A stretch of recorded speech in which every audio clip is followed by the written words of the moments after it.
Қалампыр. Сәлем достар, бүгінгі пайдалы ақпаратымның тақырыбы қалампыр жайында болмақ. Қалампырдың сұлулыққа пайдасы. Қалампыр зімбір немесе даршын сияқты танымал емес, бірақ денсаулық пен сұлулыққа пайдасы жағынан олардан кем түспейді. Қалампырды тамаққа қосудың пайдалы тұстарын ұсынамын. Қалампыр қандағы қант деңгейін қалпына келтіреді. Зерттеулер бойынша қалампырды демдеуіш ретінде тамаққа уақытылы қолданған адамдардың біртіндеп глюкоза деңгейі қалпына келетіні байқалған. Ғалымдар оның құпиясын қалампыр құрамындағы марганецпен түсіндіреді. Қалампыр антиоксиданттар көзі. Өсімдіктер мен дәмдеуіштер антиоксиданттардың керемет көзі. Оның ішінде қалампыр үздіктерінің біріне жатады. Антиоксиданттар жастықтың негізгі қорғаушылары. Олар тері жасушаларын әлсірететін бос радикалдарды бейтарапсыздандырады. Зерттеулер қалампырдың антиоксиданттық қасиеттері қауіпті ісіктердің алдын алатынын дәлелдеді. Сондықтан аурулардың алдын алу мақсатында қалампырды тамаққа жиі қолдану керек. Қалампыр тіс ауруын жеңілдетеді. 13 ғасырдың өзінде қалампырды ауыз қуысының ауырсынуын басуға қолданған. Оған себепші оның құрамындағы эвгенол заты. Сондықтан күнделікті тіс тазартуға құрамында эвгенолы бар немесе қалампыр сығындысы бар тіс пастасын қолдануға болады. Тісіңіз қатты ауырса, қалампырдан мынадай дәрі жасауға болады.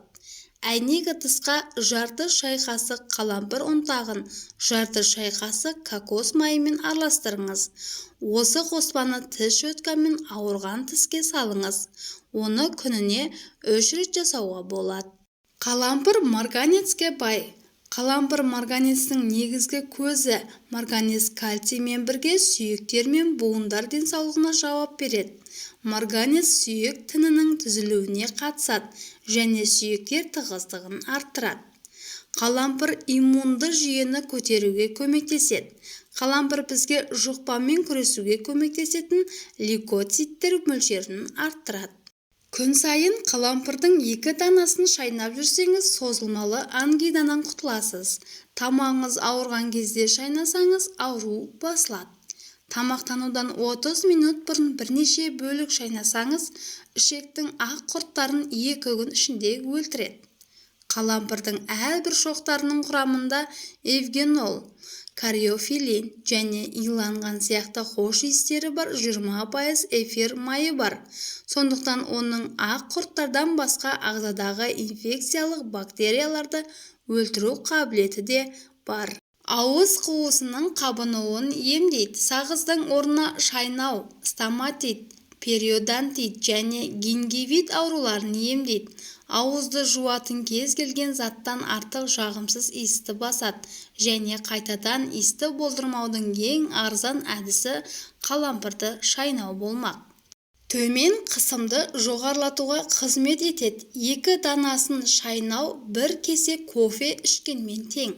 Қан қысымының төмендеуінен болатын шаршағыштықты, бас айналуды және бас ауруын басады. Бұл 2 тал қалампыр энергияны қалпына келтіреді және дененің қорғаныс қабілетін арттырады.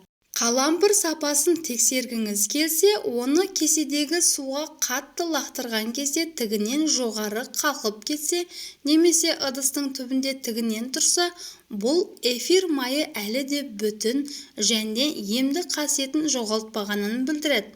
Ал көлденең қалқып тұрса, эфир майының буланғанын және терапиялық мәнін жоғалтқанын көрсетеді.